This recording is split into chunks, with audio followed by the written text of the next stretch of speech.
trust in the process and flow and, speak from your heart. And I feel like that's what we're going to be doing tomorrow. Yeah.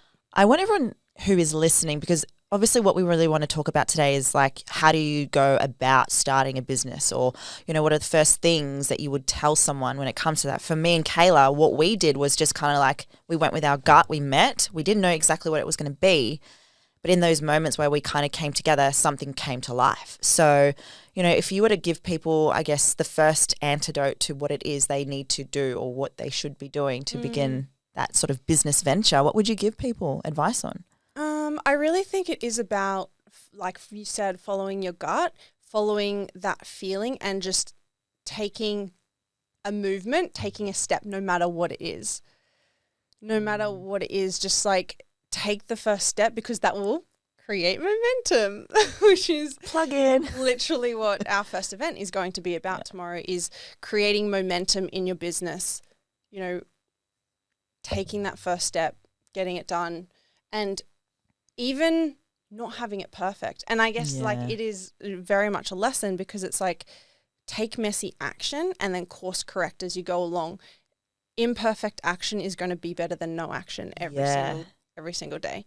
So even if you don't know exactly what the steps are, exactly what it's like, exactly how to do it, just do one thing. Like whatever it is, whatever you feel like it is, take that first step, and then the momentum will take you forward. And it's true, with what we are doing now, we have really just gone in and, yes, there's things that we could do better and tweak things, but I think the first thing that we've done, and a lot of people don't do, is start. Yeah. They think of the how and when and who and what, and then they get too busy on the perfectionism of whatever it's meant to, they want to create, they don't do anything.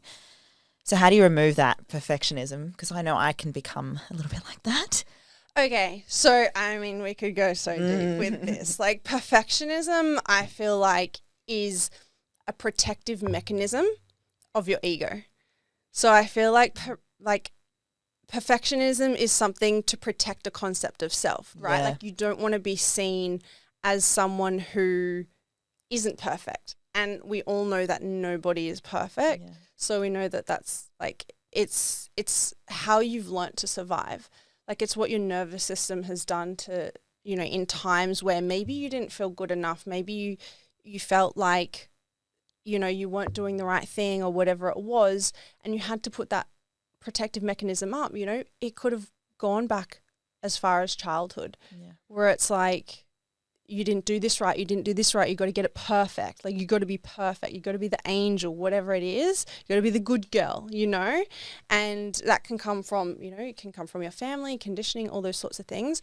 But I feel like really, like, first of all, number one is awareness of that, and then also giving yourself compassion, because if you start to shame and blame yourself for certain things, then the walls are going to go up.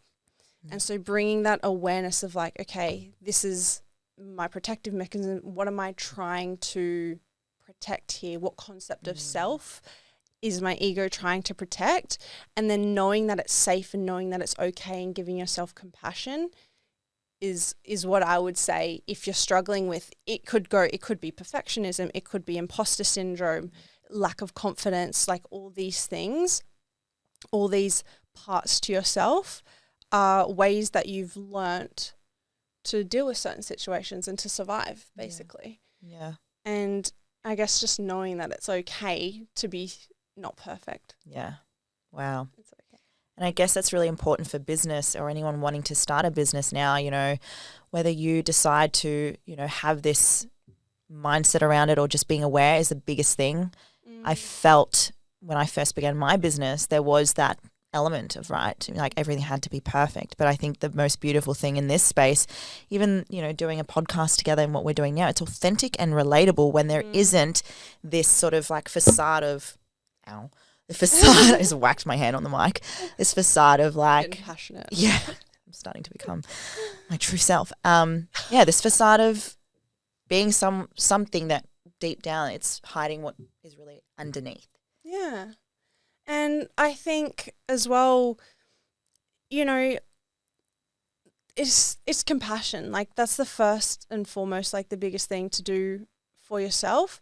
And I definitely can relate, you know, when you're first starting your business, it's very much like, you know, you expect all the things, and like you expect success straight away. And like, again, another huge thing is not putting your offer or whatever it is out there, not putting your services and your coaching or whatever industry that you're in out there, because of that fear of being seen as well, being seen a certain way.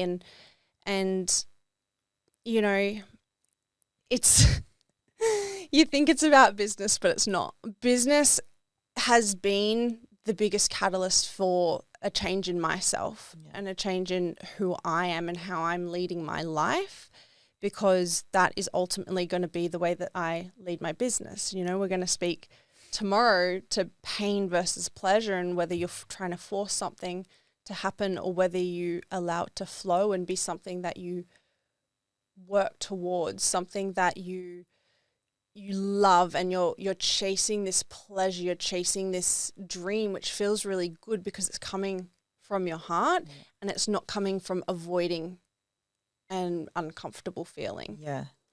And I think this is important for anyone who does want to begin a business. Is it around a painful experience? Is it to prove someone wrong? That was my driving force for a really long time. And I know you can relate. And, you know, it can work, you know, for a bit. You can definitely get results that way. But does it feel fulfilling? And is it sustainable? Is it for the right reasons? Or, again, you know, is it who you are? 100%. So that's something we're going to be navigating through at our at Momentum event. But I think it's also really important to express this, because what we have been able to do together is a collaborative thing. And I think one of the most powerful ways of building a business is in collaboration. 100%. And both you and I have incredible mentors. Like, I've met your mentor, you know my mentor. They are just beautiful human beings, like from the heart, beautiful human beings, very like heart-led, client-led. And, you know, it's almost like how do you even speak like that? Like, it's like how, like, they're so regulated, like the nervous system regulation is just incredible. And, you know, our partnership as well, like our contrast, but also, you know, our similarities it's just a beautiful, I just love it. Like, seeing women, and then, you know, again, like our relationship with our clients. Yeah. They've flown here I can't even to see. I know. And it's nice because, like, even just before we saw Nikki and we're all going out to dinner together. And I think that's what we get to do now is that. Like, it's not just about, you know, the business and the money and the clients. It's like we're building a community of women who, one, we support one another, cheer each other on, but we're also supporting. Yes, we are. Mic drop. Yeah. So, you know, if you guys are listening and, you know, you are like, how do I begin a business? How do I do collaborations? You know, look to the people that you either are inspired by or are your friends, or someone that you have common interests with. Like Kayla and I, we came together, we have common interests, but we are also such a beautiful contrast to one another from physical, emotional, everything. And it blends well.